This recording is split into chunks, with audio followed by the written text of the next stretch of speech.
Subscribe कीजिए हमारे channel को और बेल आइकॉन को दबाइए हमारी लेटेस्ट वीडियो सबसे पहले देखने के लिए। दिल्ली राजधानी में आज जैसे जैसे नगर निगम चुनाव नजदीक आते जा रहे हैं वैसे वैसे ही सभी पार्टियों में अब सरगर्मी बढ़ती जा रही है, जिसके चलते आज खजूरी खास से निगम पार्षद मनोज त्यागी ने अपने वार्ड में भाजपा हटाओ एमसीडी बचाओ नारे के साथ लोगों को एमसीडी में हो रहे भ्रष्टाचार को लेकर जागरूक किया। उन्होंने ढोल नगाड़ों के साथ एवं टेम्पलेट के माध्यम से जनता को जागरूक करते हुए निगम में फैल रहे भ्रष्टाचार को जागरूक किया। इस मौके पर उनके साथ आम आदमी पार्टी कार्यकर्ताओं के साथ स्थानीय लोगों ने भी इस यात्रा में बढ़ चढ़कर हिस्सा लिया। यह यात्रा पूरे वार्ड में घूमी, जिसके बाद पार्षद कार्यालय पर समापन हुआ। इस मौके पर पार्षद मनोज त्यागी ने कहा कि निगम में हो रहे भ्रष्टाचार को लेकर आज हमारी भाजपा हटाओ एमसीडी बचाओ के नारे के साथ 1 जनवरी जागरण यात्रा निकाली जा रही है, जिससे कि लोग जागृत हो और आने वाले 2022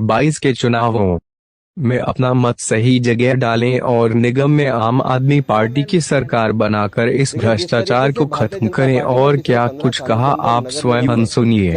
सुशील भारद्वाज की रिपोर्ट, दिल्ली। दूसरे हेल्थ लाइसेंस की बात हो, ये तमाम चीज़ों में आज जो भ्रष्टाचार है, चाहे कूड़ा उठाने का मामला हो, ट्रांसपोर्ट खरीदने का मामला हो, SLF साइट का मामला हो, तो पूरे नगर निगम के अंदर भ्रष्टाचार आज चरम पे है। पिछले 15 वर्षों के अंदर एमसीडी को कंगाल बनाने का काम जो भारतीय जनता पार्टी ने इसकी सत्ता में बैठ करके किया है, उससे स्पष्ट होता है कि किस तरीके से भ्रष्टाचार चरम पे है। आज संपत्तियां बेचने पे आ गए। आज भाजपा के नेता अपने ही रिश्तेदारों को एमसीडी की ज़मीनों को बेच रहे हैं। तो इससे साफ पता चलता है कि एमसीडी को कंगाल करने का सबसे बड़ा रोल अगर किसी का है, एमसीडी आज इस कगार पे है कि वो अपने कर्मचारियों को वेतन नहीं दे पा रही, तो उसका सबसे बड़ी जिम्मेदारी अगर किसी की है तो भारतीय जनता पार्टी की। आज वो कोरोना वॉरियर्स जिनके लिए 2 साल पहले ये भाजपा ताली बजवा रही थी, थाली बजवा रही थी, फूलों की वर्षा करा रही थी, आज वो कोरोना वॉरियर्स अपने वेतन को लेकर के 4-4, 5-5 महीने से उनका वेतन नहीं मिल रहा। आज वो प्रोटेस्ट पे बैठे हैं, धरना पे बैठे हैं। और जब वो धरना पे बैठते हैं तो भारतीय जनता पार्टी के नेता एक सर्कुलर निकालते हैं कि जो धरना पे बैठेगा उसको निष्कासित कर दिया जाएगा।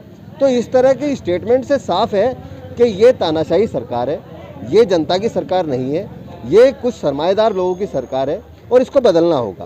क्योंकि जब तक ये नहीं बदले जाएंगे तो भ्रष्टाचार ये खूब चरम पे करेंगे और इन सरमाएदारों की जेब भरने के लिए और अपने नेताओं की जेब भरने के लिए ही काम करते हैं। सिर्फ ये उसको हटाने के लिए, इसको बदलने के लिए आम जनता के बीच में जन जागरण फैलाना पड़ेगा, जनता को जागरूक करना पड़ेगा, जनता को बताना पड़ेगा कि वास्तविकता क्या है।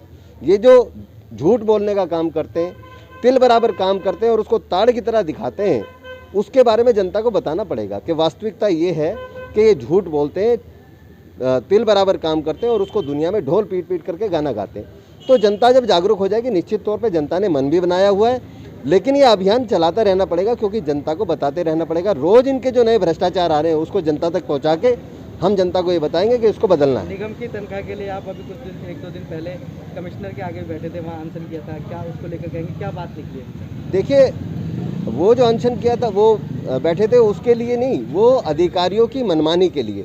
एक्चुअली जो नेता भ्रष्ट हो जाता है उसके सामने अधिकारी डरता नहीं है। उससे निगम में आज ये स्थिति आ गई है कि अधिकारी अपनी मनमानी कर रहे हैं। अधिकारी मोटे मोटे पैसे लेने में पीछे नहीं हट रहे, लोग पैसे मांगने से डर नहीं रहे। क्यों? क्योंकि जो जनता का प्रतिनिधि कर रहे हैं, जो लोग वहाँ सत्ता को चला रहे हैं, उन्होंने उनके साथ मिली भगत कर ली है, उन्होंने उनके साथ सेटिंगबाजी कर ली है, उन्होंने उनके साथ घूसखोरी में हिस्सेदारी कर ली है। जब आप हिस्सेदारी कर लोगे तो आप उन्हें डांट नहीं पाओगे, उन्हें टाइट नहीं कर पाओगे, उन्हें सख्त नहीं कर पाओगे, उन्हें हटा नहीं पाओगे।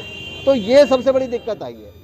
देखिए, ये भाजपा हटाओ का नारा कोई हम ऐसे ही नहीं दे रहे हैं। ये आप देखो, आप भी पत्रकार महोदय हैं कि पिछले 15 सालों से भाजपा ने क्या भ्रष्टाचार मचा रखा है, या कूड़े का काम हो, किसी भी चीज़ का काम हो। अभी ये जितने भी कोरोना वॉरियर्स हैं, ये सब बेचारे बिना तनख्वाह के बैठे हैं, इनको मतलब तनख्वाह मिलनी चाहिए। और जबकि दिल्ली सरकार बराबर इनको फंड दे रही है। ये झूठे आरोप लगा रहे हैं दिल्ली सरकार के ऊपर, केजरीवाल जी के ऊपर, कि हमारे ये फंड नहीं रिलीज कर रहे, जबकि जो भी तनख्वाह का इनका फंड है वो टाइम टू टाइम मिल रहा है। इसलिए इनको जो है हटाने के लिए 15 सालों से इन्होंने इतना भ्रष्टाचार मचा दिया कि दोनों हाथों से लूट रहे हैं। ये कोई ज़मीन जितनी भी है MPD स्कूल, में अगर भाजपा जाती है तो कितना फायदा होने वाला है?